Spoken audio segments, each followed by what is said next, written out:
Hey everyone, alrighty then. So, oh, 1 second. There we go. Okay. So I've actually been and checked in with Artie and see if there's any extra missions that wasn't. So yeah, let's continue on. Because sometimes the odd things pop up over there, so I thought I'd have a look. So took care of those hiss nodes. That was good.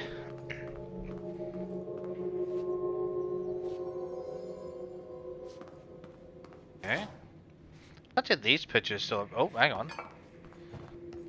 Almost missed this one. Okay, ordinary ultimate event stage 4B. Town proper witness testimonies. Okay, it must be Jesse Faden, therapist session 2010. We went and met Polaris like a star. She told us we were special. She made us special. It felt like being born or reborn. The world fading in for the first time. Familiar, but somehow different. Also from Jesse Faden. Polaris told us how to turn off the projector. The dumb monkeys and the Not Mother were coming straight at us. Aha! So that's confirmation that Not Mother is essentially the hiss. I theorized that. Okay, right. So dumb monkeys essentially hiss corrupted people. So Polaris was there well, I'm assuming it's the hiss, to be fair, seeing we're dealing with the hiss. So that I'm putting those two comparisons there, linking those two together, I should say. Dylan was crying. I turned it off and they were gone. It was over. I took all the slides and burned them, all, all of them except hand. Okay, unconfirmed existence of paranatural entity designation Polaris. That must be a reference number. Right. Can you stop with the mission thing? I am not going through any other missions, for God's sake. Piss off. I really don't like it when it does that for no reason, but anyway. Okay, stage 1B, dump. Okay, for 2010, therapy session, Jesse. The second slide we called the meadow, but it was really just an empty lot with a bunch of weeds. There was a shack and a phone line. It smelled like flowers there. It was powerful, intoxicating. We had crazy dreams there. It must have been because of the smell. I didn't like it. Didn't like losing control. In the dreams, everything was melting, and then, when we'd come out, everything had melted around the projector. Wow. Also from Jesse? Neil was really into it. We found that he'd been coming there more and more on his own. Then Tom beat the secret out of Neil and found the projector. He and his goons took it. From Dylan's time, 2002 interview. We thought Neil had got lost inside the meadow when Tom changed the slide. But that's not what happened. Okay, extrapolate information. Unconfirmed existence of additional slide destination meadow. Right. Huh.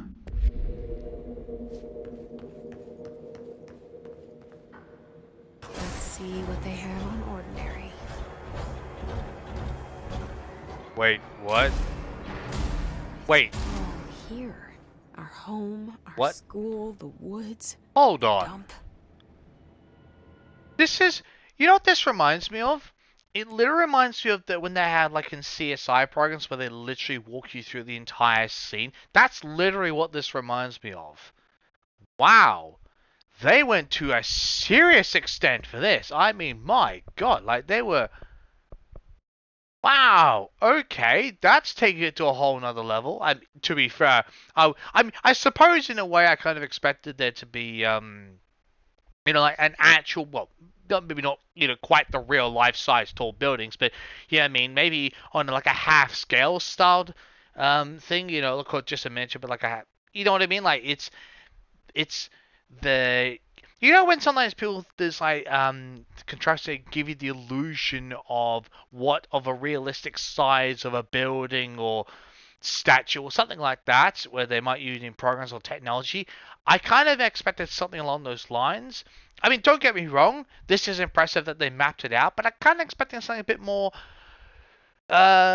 realistically to scale, you might say. So, yeah. I suppose in that way I'm surprised, but at the same time, like, this is some serious, you know, CSI level shit right here. Like, wow, okay. Huh. Did I see something over there? I'm going to explore everything first, then we'll head on. Oh, here we are. Okay, stage 3, public school. Okay, from Dylan, 2002 interview. Tom and the others had gotten worse, scarier. The math teacher, Miss Chester, tried to make them listen, and they pushed over a piano on her. What? Broke her legs. Then Tom bashed her head in. What? What? Wait, what? Um, okay. Bye-bye, Miss Chester. I always liked her. I liked math. Hold on. Hold the phone. Hold on a second. How old are these kids? You're killing a teacher? I mean, okay, as crazy as it sounds, I mean, accidents can happen with things like pianos. I mean, practical jokes that don't go overly too far.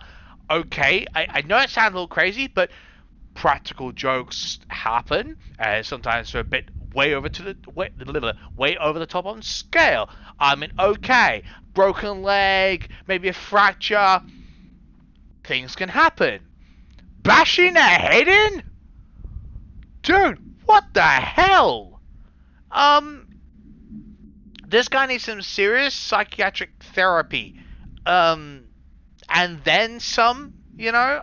Whoa! I mean, that's taking it to another extreme.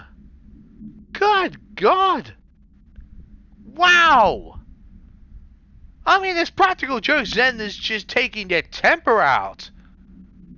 And no one even tried to stop him? What the hell? Good God! Wow! Actually, because this game is like from a couple of years ago now, so if someone could actually let me know how old these kids were, because if this is when they're like 13, 14, 15, killing a teacher essentially when you're 15, that's some serious hardcore shit right there. I mean, that's just wow.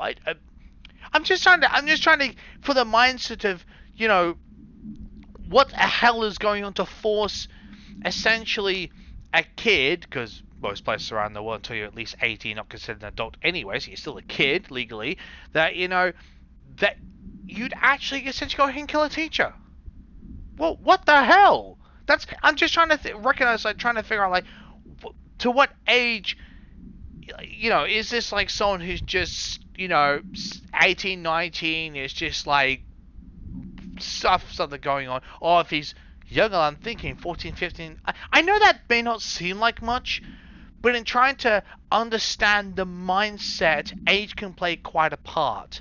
For those of you who understand that or reference type of thing, you'll understand what I'm talking about. It may seem insignificant, but trying to understand the concept of how horrifying and the type of mindset and how these kids are involved in their mindset and whether they're being affected by maybe Hiss or Polaris and they're being manipulated. Age plays a part in that. That's all I'm trying to gather as much information as I can and trying to theorize things. So that's why I'm trying to think of the age part. Not just wow, okay. Okay, from Jesse from 2010 therapy session. She saw that. No wonder she's bloody therapy. Seriously. That was the tipping point. It was Lord of the Flies level bad. The grown-ups realized something was wrong. The police came in, literally dragged Tom and Hugo and the others away. Tom was screaming that the not mother would make them all go away. They enacted a curfew for every kid in Ordinary. Mum and Dad were pissed, asking us about the dump, about everything. I remember wanting them gone like Tom had said.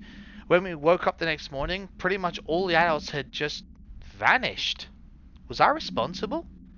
Did I don't know. Okay, more extrapolated information. Disappearance of the majority of Ordinary's population confirmed to be the result of a slide projector related altered world event. I was about to say something else. I'm like, I was literally about to say something like object of power. I'm like, no, no, no, no. It's an altered world event, you numpty. God's sake.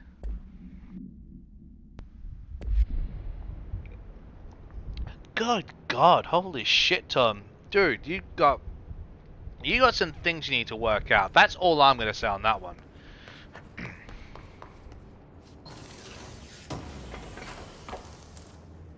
Entropic Echo sees. I'd like actually some. My brain's gone to sleep on the right one, and the material.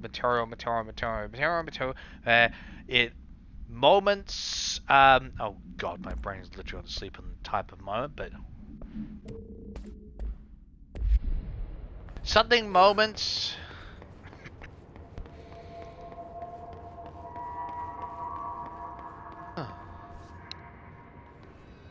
Anything back around? Oh God. Okay, that's it. No messing around.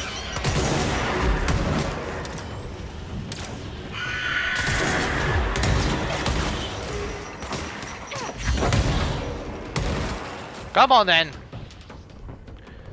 Let's parley. Come on, you can do better than that.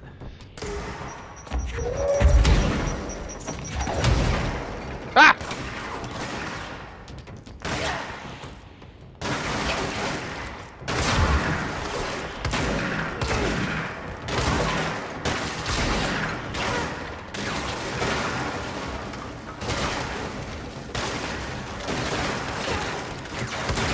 Whoops.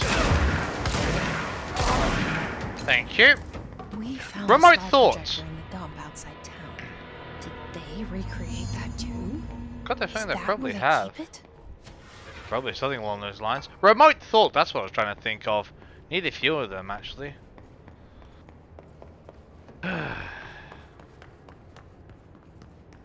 More. They say when you visit your childhood home, everything feels small. Like a miniature, not real.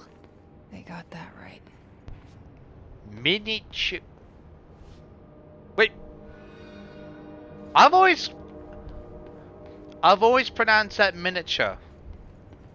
I suppose if you're literally going to pronounce it a miniature, I suppose to be. I've honestly never heard of that word pronounced that way. Really, I've always learned to be pronounced just like you're saying a word, like miniature, not miniature. I've never heard, you know what I mean? Like pronounced in stages. I've honestly never heard that word pronounced that way ever in my life. Caught me completely off guard. I'm not saying it's incorrect, I'm just saying I'm surprised to hear her pronounce it that way, that's all. So, I'm sure it is correct depending on where around the world you live. So, yeah. That's why I'm not saying it's the wrong way, I'm just saying I've just never heard it pronounced that way.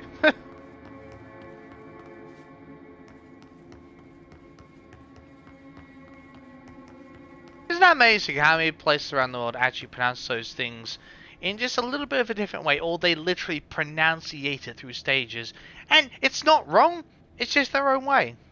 Quite interesting, I think, at times. Maybe that's just me, who knows. This with Dylan or Jesse? You mentioned a poem last time we Oh, talked. Jesse. By Thomas Zane? Yes.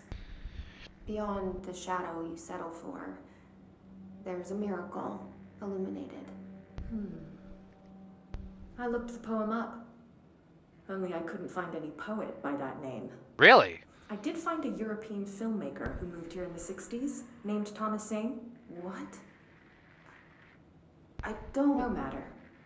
It suits you very well. The poem. How you see things.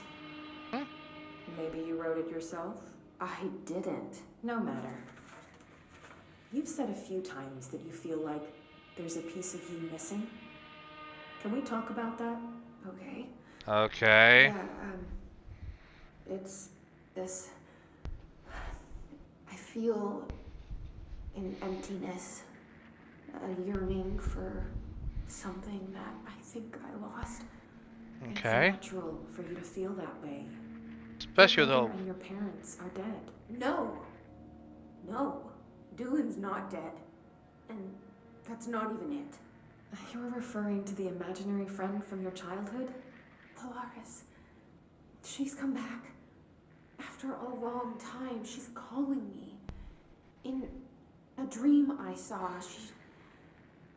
she showed me things. Okay. Jesse, It felt more real than anything.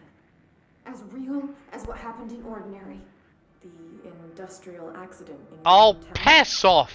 that you believe Polaris Oh my caused. god. No, it wasn't an accident. There was no industrial accident, and Polaris didn't cause it. Yeah, a bit of hiss. She saved me and Dylan. Jesse, No! It was a cover-up. The government knows about it. There were agents there. Agents from... I don't know exactly. They took Dylan. I'll find them. I won't stop looking. Polaris wants me to go to New York. There's a building there. I have to leave soon. I have to be there at a very specific time. Oh yeah. Something hugely important is going to happen. Jesse, you know we can't let you go until you're well. And that begins by understanding what's real and what's imagined. Wow. Wow. Yeah, that really shows the scope of... I'm just going to do this before just for whatever bureau thing comes up, because I don't want to interrupt me, but there's still a thing these days where people, where in psychology, especially even psychiatry with that whole thing, is that where, they're trained unless you can physically prove it in some way, shape, or form, there's no constitute to believe that for Polaris being a perfect example, right, is that in most cases, I'm not going to say insane is the wrong word, but I'd almost take it as a form of delusion. Probably not the right word, but it's the best thing that comes to mind at the moment. But like a delusional state of thinking. It's like you want to believe it so much that no matter what anyone else tells you, you'll think it there. And whether just in terms of like a reference, like a realistic reference, when someone believes it so much that true, it's a case of you believe it so much that it actually is there. In that sense of let's for sake of argument, let's say it's keeping you sane. Just for sake of argument, it's not a bad thing necessarily, depending on what it is, obviously. But for in the field, they're trained to not believe unless you can prove it, which is kind of a horrible thing. I mean, as well as I get it that they're trying to help you move on, but sometimes it's a bit of a scary factor when they're trying to force you to realize that what you're seeing is not real, and it's like they push you to a point where either you lose your mind in the process, or you manage to somehow come to terms with the fact of, oh, this actually isn't real, I need to try and move on. That's a really, I don't think people realize how fine a line that truly can be for people, It's where, I can't tell whether that psychiatrist actually knows, whether it was, quote unquote, an industrial accident or whether it was an ultimate event. Because it's quite possible the Bureau could have paid her off or told her to shut up and try and manipulate Jesse. It's entirely possible. And I'm kind of borderlining on the fact that I'm sort of leaning towards the fact that she knows more than she's saying, but she's trying to make Jesse believe something else. Sometimes I really hate that about that field, is where as much as you're trying to help someone move on, even though it's a cover-up, sometimes you shouldn't be doing that. I know it's not always the best case, but, I know people have gone through this sort of stuff, and it's just, it's just like, why are you intentionally trying to help them believe something else other than what they actually think?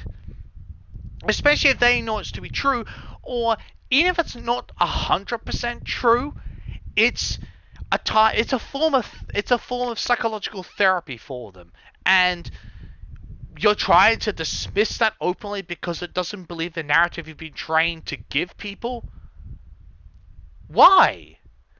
I mean, I get why the argument can be said, oh, it's why because of A, B, and C, but at the same time, you know, the understanding and recognizing that these, although somewhat unusual factors, you know, say to someone's mind, actually could be helping someone, but they don't know how to explain.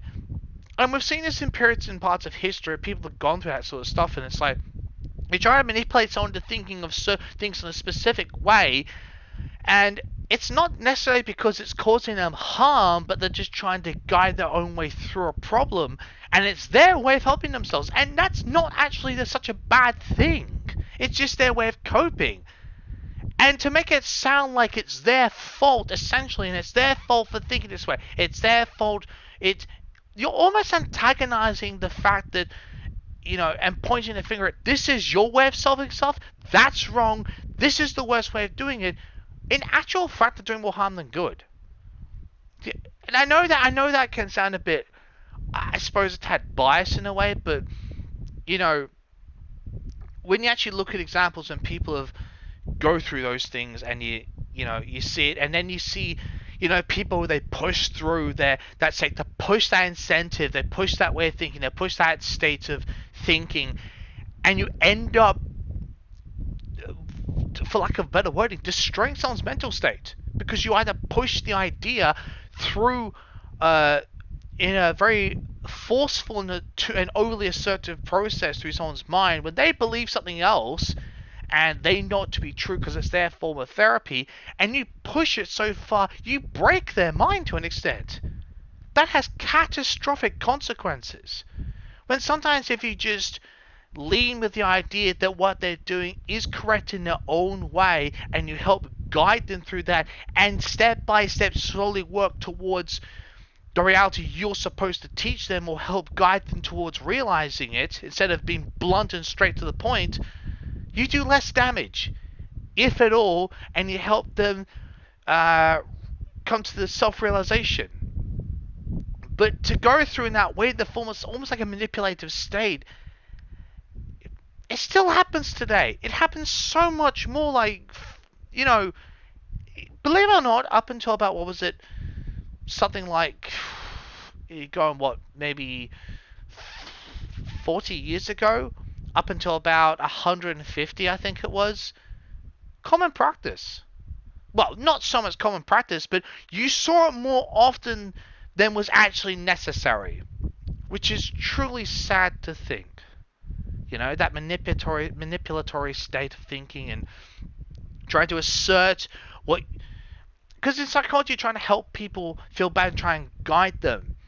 But there's a big difference between try and guide them and try and force the idea that what they're saying and what they think is wrong, without necessarily interpreting and trying to figure out, perceive whether you're trying to be too forceful of the guided way, or whether you're trying to help them through their own stages in their own way and help guide them through the eventual goal, but in their own slow pace. That needs to be realized more often than not. And it's sad to think that it hasn't totally been realized all over the world, because there's still cases these days where that still happens, that same old shit happens, and the ideas get forced on them. I know I'm taking a bit of a tangent subject, but this is what I'm taking away from this sort of interview, and the way it's been with the psychologist. As far as I'm concerned, that psychiatrist has been a real bitch. That's how I perceive that, because it's really mean. And, you know, it's like she's trying to, probably not manipulate is not the best word, but it's the best I can think of, because the way it feels like she's trying to do it. It's like a forceful, guided way, you know, which in a sense, especially if they've been told or instructed to tell someone the opposite to what they know, especially if this victim actually knows what happened, but they've been told to think the opposite, essentially what you're doing is trying to manipulate their way of thinking, the victim into thinking this is not actually what happened because we don't want you to destroy your mind in the process. Well, that's not always the best thing to do, actually. As surprised as that may sound to people, not actually always the best way. You know, I've gone through my own stuff. I know people have gone through their own stuff. I've talked to people who have gone through stuff, you know, when it feels like they've gone through, when they've talked to people who have gone through help and all that, and they're like, why am I being taught to think the opposite? It's crappy. I mean, you get why, but at the same time, you're like, can specialists not just know better at times? You know? I suppose also I see this as from the fact I actually come from a family of I've got psychologists and counselors in my family, so I can see it from the perspective of, yes, I get why they're trying to do it, but at the same time, because I know people have gone through this sort of shit, I can see it in the unique things like, I get how crappy it is, but I get why they're trying to do it and why they think that's the best way to do it. So that's why I just bring that up, you know. Yeah, I suppose you could call that hitting a little bit too close to home, I suppose. Yeah. I mean, don't get me wrong, it's very informative for the whole Jesse part and Dylan, but the methods, that can leave a bit of taste in people's mouths. Absolutely. Anyway, let's carry on.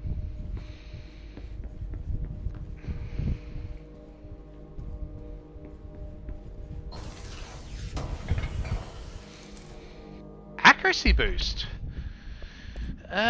Which one's this? Let's get a little. Let's get rid of the level 3. Blah, blah, blah. I don't even know what I was about to say before. Something that made basically no sense.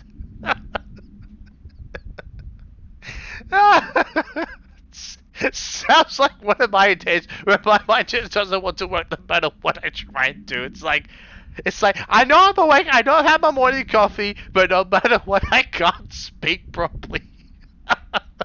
I know I'm not the only one. God's sake. Oh dear. Oh dear God. Oh boy. Oh. Oh dear. Can you piss off with this mission thing? Reminder, please. We're already engaging on these damn missions. Ugh. I know I probably shouldn't get overly pissed off at that, but it's just, it nags at you know what I mean? When it's like constantly reminding you, it's like, I know I've got missions. Okay, ordinary, automotive event 24. Details are largely based on interviews conducted with Dylan Faden, see interviews, redacted and redacted for relevant information, and obtained therapy sessions of Jesse Faden, as well as circumstantial evidence obtained at the ordinary site. Note that our accounts provided by all three sources contain conflicting data. Example, Dylan Faden claims that there were 8 slides for the projector. Jesse mentioned 9. The Bureau found 1 intact slide, designation 36. And the boat remains of 6 others. Unfortunately, these slides are too badly damaged to be used in a projector. Jesse is believed to be the individual responsible for burning these slides. I don't blame her, to be honest. Notes. Of note. Dr. Darling has ordered that the entirety of ordinary town dump be brought to the Bureau for examination and analysis, with the hopes of finding additional slides or other altered materials. Due to limited space in the investigation sector, this automotive event will be investigated in the containment sector. Huh. Okay. So where... Okay.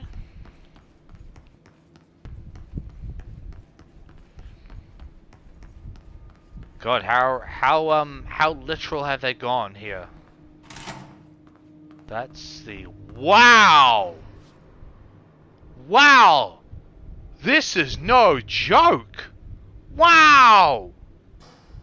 That's taking it just as... Moved the whole landfill here in the middle of New York, and nobody saw a thing. Well, Pretty unbelievable. yeah, well, true, but at the same time, actually, I can believe it because things, if let's just say, if certain groups wanted things moved around without people knowing, it can be done. I don't know how, but I know it's been done. So, where it's the entire planes or like crash planes or just like trains that have to go for investigation. Like they find ways to move things, and very few people know about it. It's happened. So yeah.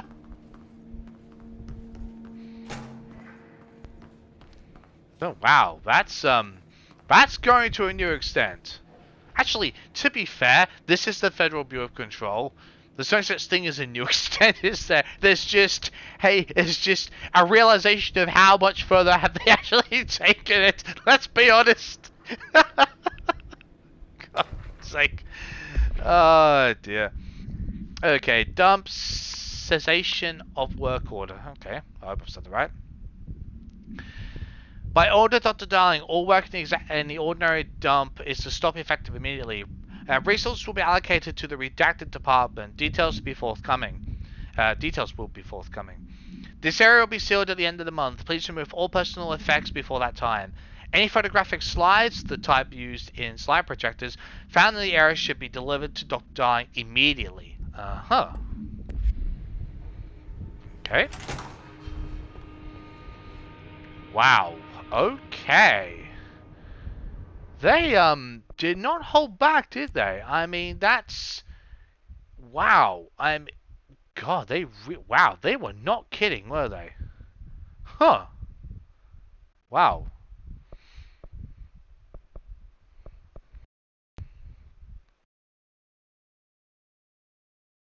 I mean, this just really shows how far, certain groups will go, to discover all the evidence no matter what. I mean, on the flip side, I'd actually call this incredible police work.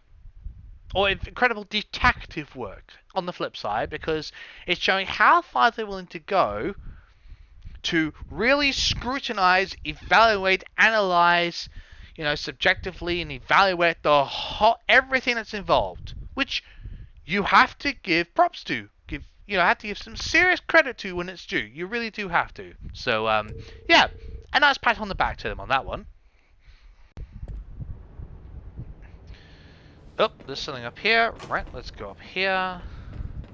Probably nothing, but you know what? I'm going to check anyway. Oh, there is something up here. Okay.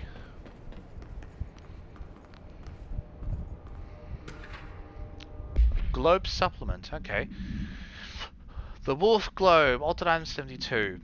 The item was found in the penthouse suite at Redacted. Toronto belonged to David Wolf, who was investigated for illegally dealing in altered items. Oh, really? Okay. See case file for report. Bureau agents raided his penthouse and found numerous paranormal belongings, including redacted, and this item. Mr. Wolf was arrested. Supplementary article from the Toronto Daily. So I'd call a 36-year-old Bay Street investment trader filthy rich, married to a model, disappear overnight? Also, why would? Whoops. That's the question that's kept Toronto high society up at night this past week. Police say it's being looked into. Some nutjob radio show in the States claims he disappeared to join the Illuminati. But it's this reporter's opinion that Mr. Wolf, bored of his job, sick of his family, left it all behind to retire in some remote beach paradise. Now he's sipping mates.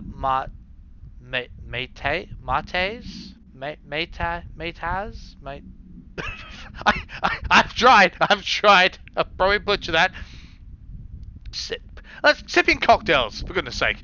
Sipping this cocktail while the world thinks he's dead. Hey, Stranger Bleeds to come out. I can't remember who it was. There was someone. There's been some really legendary rumors over the last 20 years of people who have thought to I shouldn't say disappear, but either fake their own death, to go on into some seclusionist island, or you know, they're trying to, you know, there's too much heat on them, so they changed the name and started a new life or something like that. I mean, you know, there've been some quite famous, well, I shouldn't say famous, but there've been quite notable stories in the last 20 years, I'd say. If you ask me which ones, I honestly cannot remember, but there's definitely been some unique theories, rumors, and stories that have gone around, you know, of people who are thought to have died or faked their own deaths and whatnot, and blah, blah, blah, blah, blah. So, you know, not the strangest thing we've heard, is it? It's not here, that's for sure. I want to check up here. Probably nothing, but, of course, of course! 'Cause why on earth not, eh?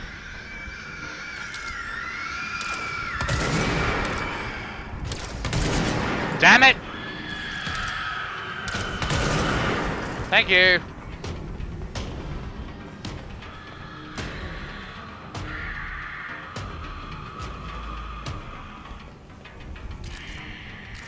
Oh yes, you actually just sit there.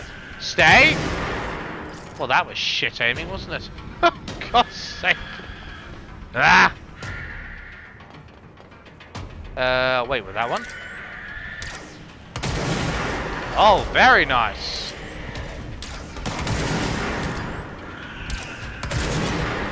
Excellent, excellent.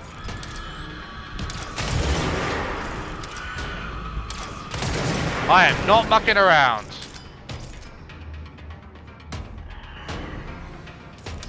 Oh, there you are. You're not escaping that easily, pal. Where the hell are you hiding? Bye-bye.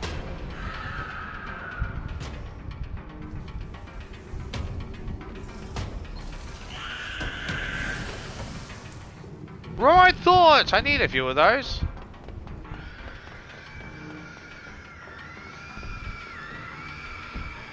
Wait, get... Oh my god. Thank you. Where? Where?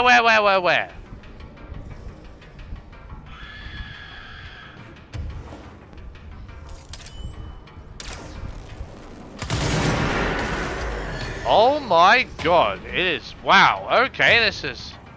Huh.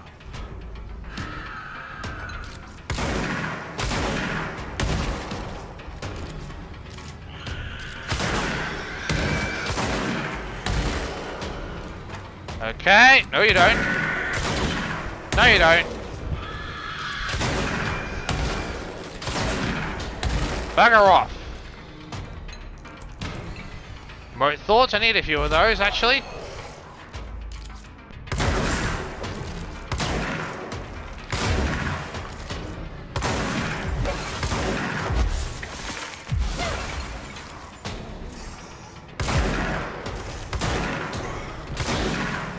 Thank you.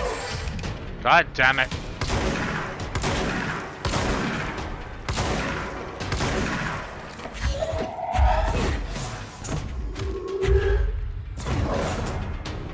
That's it.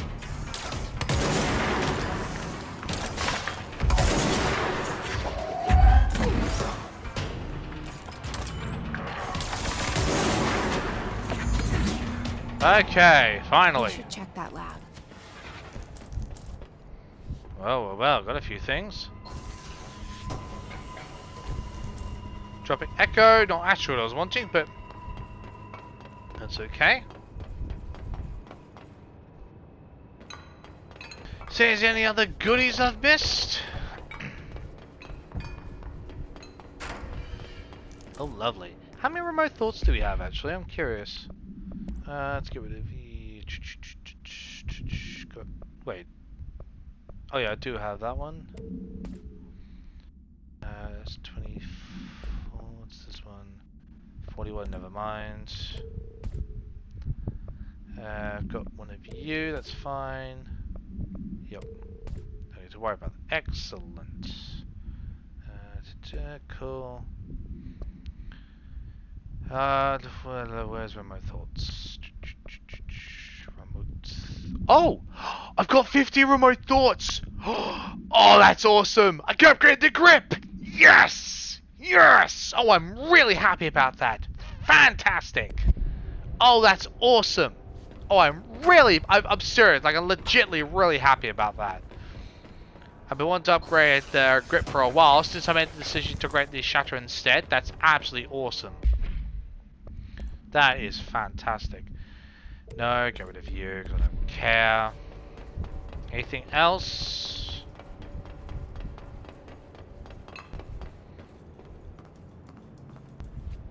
Let's... You know what, I won't open that until I've gone in there. I think that might be the most sensible thing. It might not be, but pfft, whatever. Let's just have a quick look. There's usually there might be something hiding in a nook and cranny somewhere, so unless I look up, no! Oh, come on, Jesse, wake up. All right, cool. Well, what the hell was that? Okay, well, we'll end this one here, and yeah, next time we'll head in and see if this. I'd be surprised if it was actually here. It's probably hidden somewhere else, but probably get some really cool info. So yeah, that was interesting enough. I was so pleased about the remote thought. As soon as I'm able, I'm gonna get to a control point, and we're gonna upgrade that grip. And I might actually switch that back to that because it's a bit more range to it, you know, instead of having to rely on the pierce. And anyway, we'll get to that at whatever point we do. So yeah, see you next time.